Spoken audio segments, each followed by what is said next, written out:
engaging the International Monetary Fund on a package to cushion the Ghanaian economy, which is presently under severe pressure.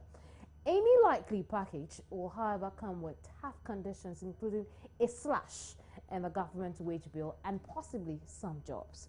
Joy News has been speaking to some members of the public about their own views on government's move and how this is likely, or at best, they think could affect them. Joy News' Latif Idris has been out and about and has come through with this report. The IMF loan that the government is going for, I don't think it's a good idea because already we are in debt. And on a more serious note, we are already in debt, so we don't have to go for another loan. We have to find ways and means to pay the debt that we are owing. Yeah, so going in for another loan is rather increase our debt.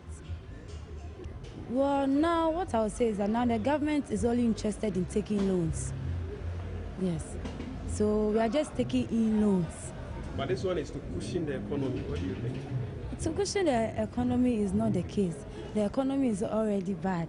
So we should rather find ways in our own country. We should rather find ways and means we will get the money in our country.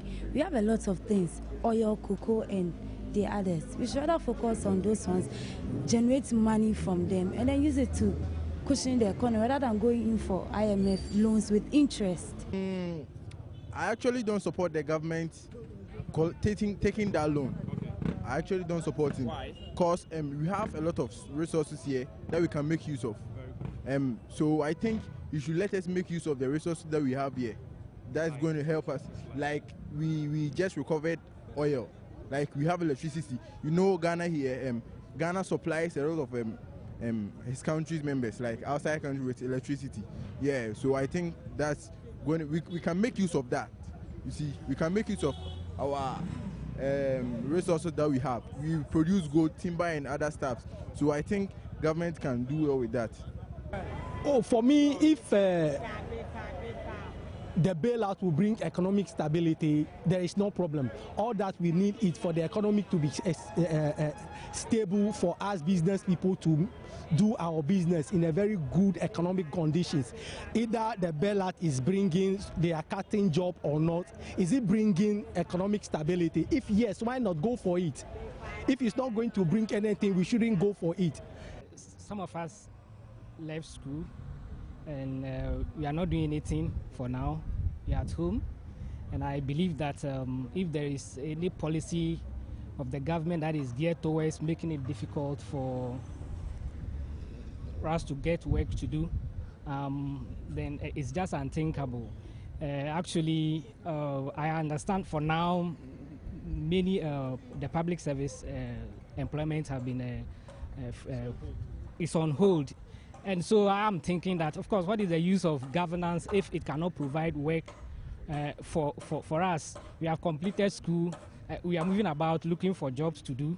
And so I think that I've not actually read the details of the package, but of course you and I know what it entails, the conditions, hard conditions, cut down employment, the wage bills and so on. So personally, I do not think it's the best option for us. Ghanaian economy, the International Monetary Fund, IMF, that is, among its recommendations to Ghana to revive the economy, the elimination of costly and untargeted subsidies for energy and petroleum products.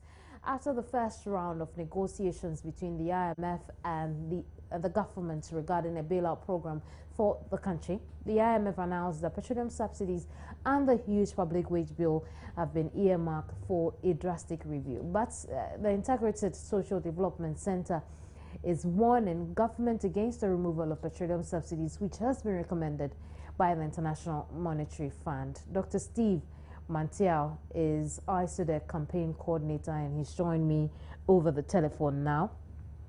Many thanks for your time here, Dr. Mantiao. Thank you very much for having me.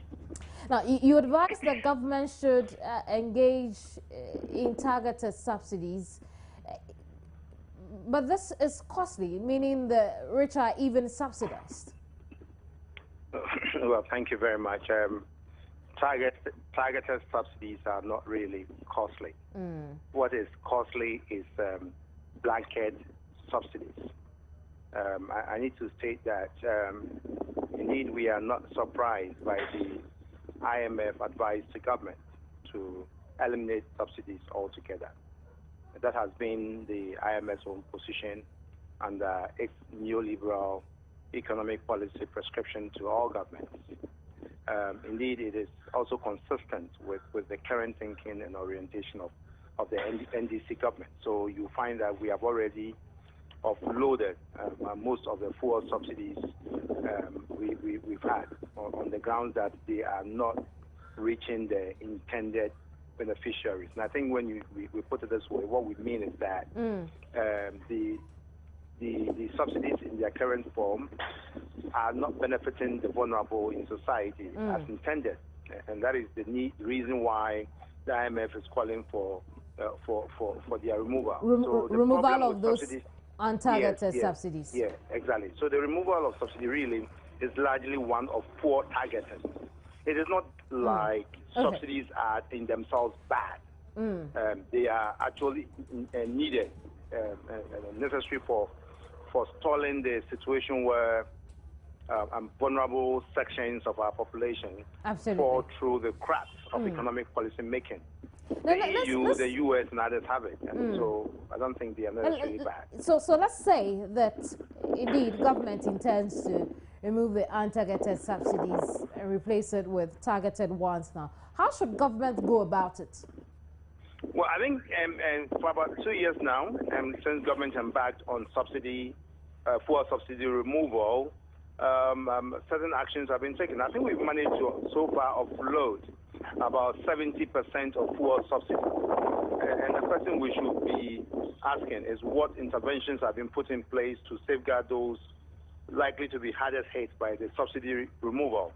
In my view, the way to ensure better targeting will be to use the 70% fuel subsidies we've taken off so far to maybe provide a very efficient and an affordable mass transport system. Because when you withdraw subsidies and fuel prices go up, the middle class and the rich and affluent in society are able to actually mitigate the effect on their family budget. Because most of these groups of people actually draw fuel allowances from their places of employment, especially when they're in the management position. And so it will not hit them that much. It's the junior workers who do not have access to any fuel allowances who are hardest hit, but they bear the full brunt of the increases in prices. So you want an efficient transport system. You also want these subsidies to be placed on the cost of food haulage, because agricultural, food costs actually constitute a very substantial percentage of the family's budget for most low-income earners. So you want to ensure that food remains affordable, and so you provide affordable means of cutting food from the market, from the farms to the marketplaces by revamping, for instance, the railway systems. Again, when you withdraw subsidies, it hits industry. The cost of production, especially those that depend on boilers, also go up. So you want to also find a way by which you are able to subsidize the production cost of industry. And so that's the way you target. You target the sectors of the economy. It looks like it's going to take a while for government to be able to fully implement this. Sorry, I didn't get that. I'm saying it looks like it's going to take it's a tall order for government if it intends to implement this. Exactly, and that is the point why the Integrated Social Development Center feels that until we find a better means of targeting the poor, we should maintain subsidies in the form they are now, because if you withdraw them now without any interventions to cushion the effect on the poor will be the hardest hit, and that would be unfair in terms of access to state support. So how does government find the money to be able to cushion itself in terms of taking in the subsidies? You see, government needs to be very open about the approach to these subsidy withdrawals, because the impression is created when you listen to the Minister of Finance each time he speaks on subsidies. It is like the money is there, and that if we withdraw these subsidies, we are going to use it to finance other interventions that will cushion the poor against this effect. But in actual fact, The money isn't there. Government just can't afford it. It hasn't got the 70% they are taking off. It's only a reduction and eases the pressure on government budget. And that is the reason why it's taken all this while for government to put in place the necessary interventions to mitigate the effect of subsidy withdrawal. But it does have an effect on those who sell to government. Because then if those people don't get paid, what government has decided to absorb, their businesses get affected. I didn't get the import of the question. I'm saying that if we should go by what you just said, then those people who sell to government will also be affected. Of course, yes. Everybody becomes affected. And I'm saying that there hasn't been full disclosure, really, and a sense of sincerity in the discussions that we are having. And that is what creates false hopes. And government makes us believe that it is in the process of doing better targeting, when in actual fact, there's no such intention. And so even though in the last 2 years, 70% of subsidies have been withdrawn, we cannot see any clear interventions by government to mitigate the effect on the poor. Dr. Mantia, I will leave it here. Thank you very much. Okay. Dr. Steve Mantia is campaign coordinator with ISODEC. You're here on News Today. My name is Kimini Yamani Yamano, and I'll be right back.